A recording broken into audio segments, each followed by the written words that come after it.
नमस्कार, मैं हूं आपके साथ मयंक। आज 9 अप्रैल है और मैं सीधा एक बड़े पॉइंट पे आना चाहता हूं, एक बड़ी साजिश का खुलासा करना चाहता हूं। मैंने कल दिन भर हर चीज़ को बड़ी माइन्यूटली जो है वो समझने की कोशिश की और देखिए कुछ घटनाएं ऐसी हुई हैं जो इस ओर इशारा कर रही हैं कि ये सीज़ फायर एक बड़ी साजिश हो सकती है और मेरी इसके लेकर क्या राय है मैं आपके सामने रखना चाहता हूं। देखिए, अगर बीती रात के हमलों की बात की जाए तो साफ देखा जा सकता है कि सीज फायर के नाम पर एक बार फिर धोखा हुआ है और 4 देशों में हमलों की खबरें सामने आने लगी हैं। अगर ईरान की बात करें, देखिए कल हमने देखा था कि कल दोपहर को ईरान के एक ऑयल रिफाइनरी में लवाना में धमाका हुआ था और सिरी में धमाका हुआ था, जो कि एक आइलैंड है। ये 2 धमाकों की खबरें कल शाम तक ईरान से आ चुकी थी और ये बड़े धमाके थे जिसे देखकर साफ था कि यहां पर हमले हुए हैं। उसके बाद अब खबरें हैं कि बीती रात इस्फहान में, यानी कि उस जगह पर जहां पर ईरान के परमाणु सेंटर हैं, इस्फहान में धमाके की खबरें आ रही हैं और केमरन शाह में भयंकर धमाके की खबरें आ रही है। यानी कि एक बार फिर ईरान पर हमला किया गया है और उसका जवाब भी ईरान की तरफ से आना शुरू हो गया है। कल हमने देखा सऊदी अरब के ईस्ट वेस्ट ऑयल पाइपलाइन पर जबरदस्त ड्रोन अटैक हुए, धमाके हुए, जहां पर आग लगी है और ये सऊदी पर बड़ा हमला है। देखिए, ये जो जिस पाइपलाइन पर हमला हुआ है, यहां से रोज 7 मिलियन बैरल ऑयल जो है वो निकाला जाता है और जिस तरह से हॉर्मूज बंद है, उसके बाद इसी पाइपलाइन का इस्तेमाल करके लाल सागर तक जो है वो ऑयल पहुंचाया जा रहा था, जहां से जहाजों में इसे भरा जाता है। तो ये सऊदी पर बड़े हमले की खबरें हैं।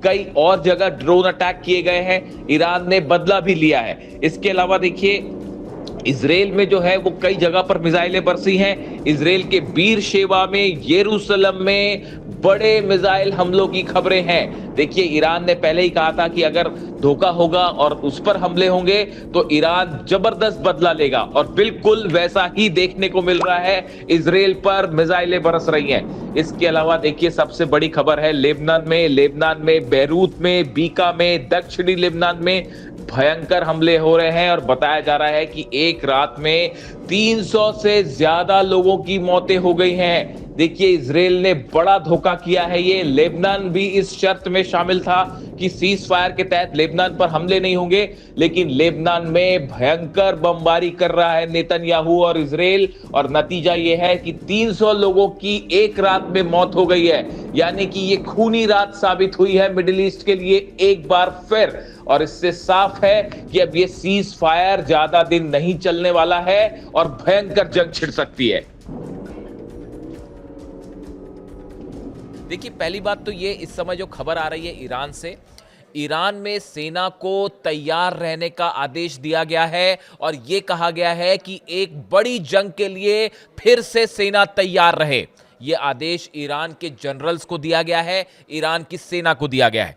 दूसरी बात, ईरान की सेना को की तरफ से ये संदेश आ रहे हैं, इस तरफ से मैसेज आ रहे हैं, ईरान की सेना को अमेरिका और इजराइल के सीज फायर पर कोई भरोसा नहीं है।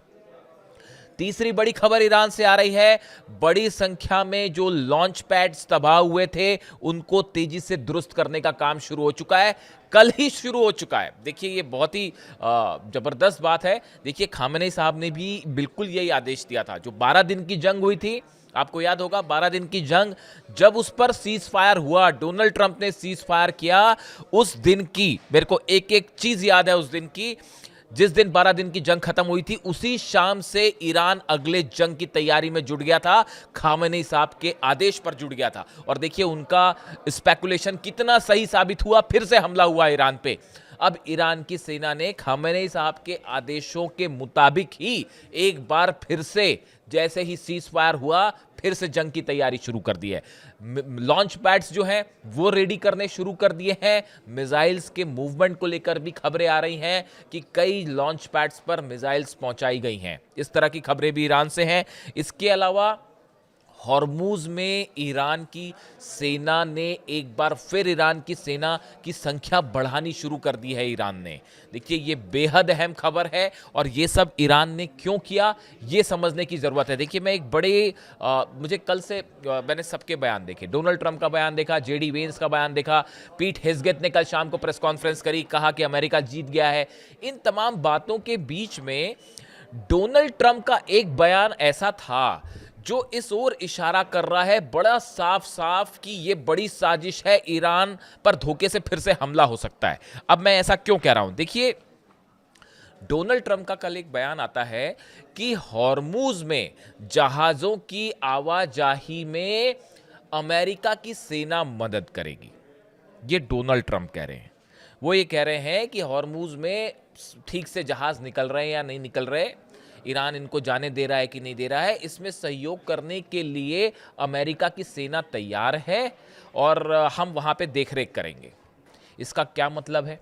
इसका मतलब ये है कि डोनाल्ड ट्रंप ये चाहते हैं कि अमेरिका की फोर्सेस को हॉर्मूज आने दिया जाए, जहाजों से आने दिया जाए। अभी तो नहीं आ पा रहे थे, अभी अगर जहाज आते तो उनका क्या हाल होता सब जानते हैं। अभी तो हवाई हमले ही हो रहे थे। देखिए ईरान में जो नुकसान हुआ है वो बस हवाई हमलों से हुआ या टॉमहॉक मिसाइल से हुआ। अमेरिका के जो सैनिकों ने कदम रखा ईरान पे, उसका क्या हालत हुई उस पायलट्स के चक्कर में, ये सब जानते हैं।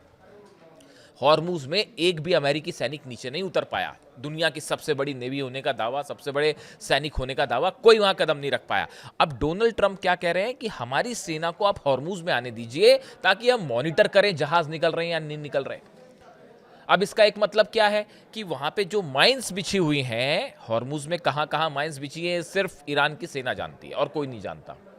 तो बड़ी साधारण सी बात है कि डोनाल्ड ट्रंप ये भी चाह रहे हैं कि उन माइंस को हटा लिया जाए, हमारे को वहां अंदर आने दिया जाए। अरे क्या समझ रखा आपने ईरान को और ईरान की सेना को? मुझे तो कभी कभी आश्चर्य होता है, मतलब जिस तरह से ऑपरेशन ट्रंप ने करने की कोशिश की और अमेरिका ने करने की कोशिश की, बड़ा चाइल्डिश अप्रोच रहा। ये कैसे ऑपरेशन ना किया जाए, कैसे मिलिट्री एक्शन ना किया जाए, इसका परफेक्ट एग्जाम्पल है ये।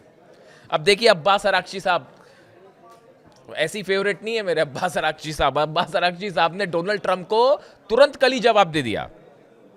उन्होंने कहा ऐसा है मिस्टर ट्रंप कि जो हॉर्मूज है ये ईरान के कंट्रोल में था, ईरान के कंट्रोल में है और ईरान के कंट्रोल में ही रहेगा।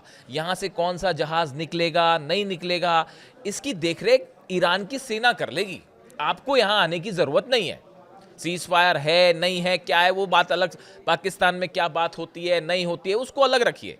हॉर्मूज में अमेरिका की सेना भेजने की जरूरत नहीं है और हम इसको कतई स्वीकार नहीं करेंगे। और हॉर्मूज में ईरान की सेना का कंट्रोल है। अब आप समझ रहे हैं कितनी सफाई से यह प्लान तैयार था कि साहब सीज फायर किया जाए, सीज फायर करके हॉर्मूज में जो माइंस हैं उसको हटवाया जाए और एक इंटरनेशनल को एक मॉनिटरिंग टीम बना के अमेरिका की सेना भी वहां पहुंच जाए और उसके बाद आप कब हमले कर देंगे कोई गारंटी है क्या? आप गजा में आंकड़े बताऊं मैं आपको, गजा में जो ये सीज फायर हुआ 27 नवंबर 2000, देखिए गजा और लेबनान में जो सीज फायर हुआ, एक आंकड़ा है कि गाजा में 15,000 बार जो है वो इजराइल सीज फायर तोड़ चुका है। 15,000 से ज्यादा। वो जो डोनाल्ड ट्रंप आए थे इजराइल में अनाउंसमेंट करने के लिए और पार्लियामेंट में बड़ी बड़ी बातें हुई थी, हम ये पीस चाहते हैं वो पीस चाहते हैं, और नेतन्याहू ने भी पीस की बातें की, डोनाल्ड ट्रंप ने भी पीस की बातें की। उस सीज फायर का क्या हुआ? 15,000 बार हमला कर चुका है इजराइल गाजा के ऊपर। किस पर विश्वास किया जाएगा? ईरान की सेना आप पर विश्वास करेगी? हकीकत यह है अली खामनेई साहब को जिस तरह से असैसिनेट किया गया उसके बाद ईरान की सेना का गुस्सा इतना भी कम नहीं हुआ है और वो हर चीज के लिए तैयार है। वो अच्छे से जानते हैं साहब कि ये क्या करने वाले। ईरान को और ईरान की सेना को 1% विश्वास नहीं है, ना डोनाल्ड ट्रंप के ऊपर और ना नेतन्याहू के ऊपर। जब किसी को किसी पर विश्वास ही नहीं है तो फिर कहां का सीज फायर और कहां की क्या? आप समझ रहे हैं? आप समझे इस बात को कि किस सफाई के साथ वहां पे माइंस हटा के अपनी सेना को भेजने का प्रस्ताव था। अब्बास अराक्ची साहब ने उसको तुरंत मना कर दिया, कोई जरूरत ही नहीं अपनी सेना भेजने की, ईरान की सेना जानेगी क्या करना है। अब इसके आप देखिए, इसके बाद एक और बड़ा डेवलपमेंट था कल, जो कल खबरें आई, अगर आप उसको फॉलो करें। कल ऐसा बताया जाता है, मतलब मुझे जो जानकारी है, मैंने अपने हिसाब से जो चीज़ों को एनालाइज किया कि संभवतः शहबाज शरीफ ने, पाकिस्तान के प्रधानमंत्री जो हैं, उन्होंने ईरान के राष्ट्रपति से फ़ोन पर बात की। ये बात कब की है? ये सीज फायर अनाउंसमेंट हो गया उसके बाद कल दोपहर के आसपास जैसी जानकारी है कि शहबाज शरीफ ने ईरान के राष्ट्रपति से बात की और वो बातचीत का जो संदेश है वो डोनाल्ड ट्रंप तक पहुंचा दिया। जो भी बात हुई हो, संभवतः इसी बात को लेकर हुई होगी। 15 सूत्री प्रोग्राम उनका है, 10 सूत्री प्रोग्राम उनका है, और इस्लामाबाद में पाकिस्तान में बैठक होने वाली है 10 अप्रैल को, और उसको लेकर एक शायद किसी तरह की कोई चर्चा हुई होगी। लेकिन जो भी हुआ हो, ईरान ने एक बार फिर किसी चीज को लेकर ऐसा जवाब दिया कि वो संदेश जब डोनाल्ड ट्रंप तक पहुंचा तो डोनाल्ड ट्रंप फिर एक बार गुस्से में दिखाई देने लगे, फिर झुंझलाने लगे, और फिर फ्रस्ट्रेट होकर उन्होंने बयान दे दिया कि अगर हमारी शर्तें नहीं मानी जाएगी तो हम फिर हमला कर देंगे। ये बात डोनाल्ड ट्रंप ने कल दोपहर के आसपास उनका ये बयान आया कि अगर हमारी शर्तें नहीं मानी गई, ईरान ने शर्तें नहीं मानी तो फिर से हमला हो सकता है। और ये सब कुछ हुआ पाकिस्तान के प्रधानमंत्री ने जो भी संदेश पहुंचाया हो, ईरान के राष्ट्रपति का जो भी संदेश पहुंचाया हो उन्होंने अमेरिका तक, उसके बाद हुआ। अब देखिए, इसी बीच एक बात और समझिए आप, कल से जब से खबर ब्रेक हुई सीज फायर वाली, उसके बाद से पूरी दुनिया में, ना सिर्फ अमेरिका में बल्कि पूरी दुनिया में यह संदेश गया कि भाई ये ईरान की तो बहुत बड़ी जीत हो गई। पहले हॉर्मुज खुला हुआ था, अब वो हॉर्मुज बंद हो गया, ईरान उस पर कब्जा छोड़ने को तैयार नहीं और कह रहा है कि हम टैक्स भी लेंगे वहां पे। यानी पहले खुला था, अब बंद हो गया है। उसके बाद जो है सब तरफ ये संदेश कि भाई ईरान के सामने अमेरिका झुक गया। पूरी दुनिया के पेपर, अखबार, मैगजीन सब भरे हुए हैं। सिर्फ एक अमेरिका के रक्षा मंत्री को ये लगता है कि भाई ईरान हार गया है। पीट हेग्सेथ को सिर्फ लगता होगा कि हार गया, डोनाल्ड ट्रंप को लगता होगा। अमेरिका में लगातार सवाल उठ रहे हैं कि ये क्या ऑपरेशन कर दिया, और 80 सीनेटर बताया जा रहा है, 80 सांसद जो हैं वो सीनेटर नहीं, 80 सांसद जो है हाउस ऑफ रिपब्लिकन्स अमेरिका में बताया जा रहा है कि 80 सांसद जो हैं वो चाहते हैं कि डोनाल्ड ट्रंप इस्तीफा दे दे। अभी कल 3 सर्वे हुए अलग अलग बड़े अखबारों के, एजेंसीज के अमेरिका में। 60% से 62% लोगों का कहना है कि डोनाल्ड ट्रंप की वजह से अमेरिका को बदनामी झेलनी पड़ी और नुकसान हो गया है। यानी डोनाल्ड ट्रंप की अनपॉपुलरिटी अपने पीक पर है, अपने चरम पर है। सब ये देख रहे हैं कि ये क्या हो रहा है और डोनाल्ड ट्रंप की वजह से अमेरिका को कितना नुकसान झेलना पड़ गया। अब इसके बाद देखिए, अब ये बात जो है वो डोनाल्ड ट्रंप को भी समझ में आ रही है कि भाई ये तो भयंकर बदनामी हो गई है, चुनाव जीतना मुश्किल हो गया है, और सब तरफ ये मैसेज चला गया कि ईरान जीत गया। तो एक फ्रस्ट्रेशन वो है अपने आप में। इसके अलावा आप देखिए, जो एक बड़ा डेवलपमेंट वो है कि वो नेतन्याहू के आप बयान देखिए। इजराइल में जो है वो भी बड़ा डेवलपमेंट होने लग गया है। बड़ा डेवलपमेंट ये हो रहा है कि इजराइल में जो नेता विपक्ष है,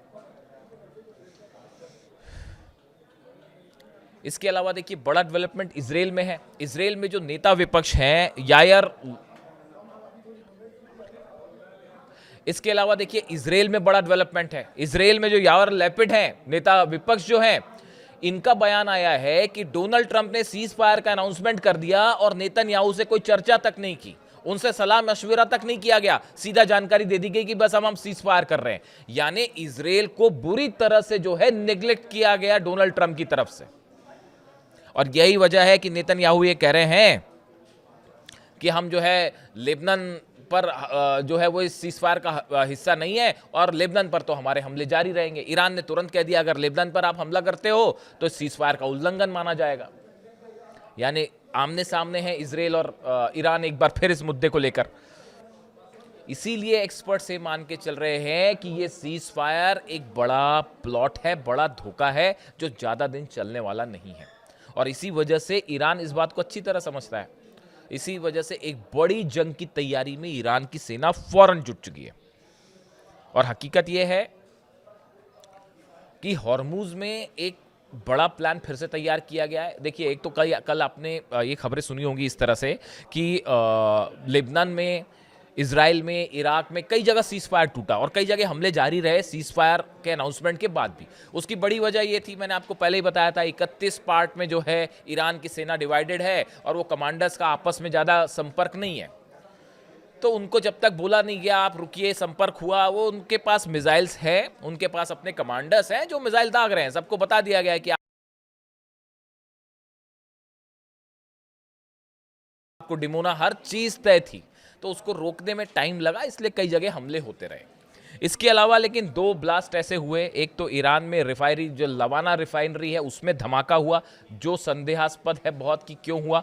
दूसरा जो है एक श्री आइलैंड है, यहां पर भी ब्लास्ट हुआ ईरान में। अब इसकी 2 वजह हो सकती है।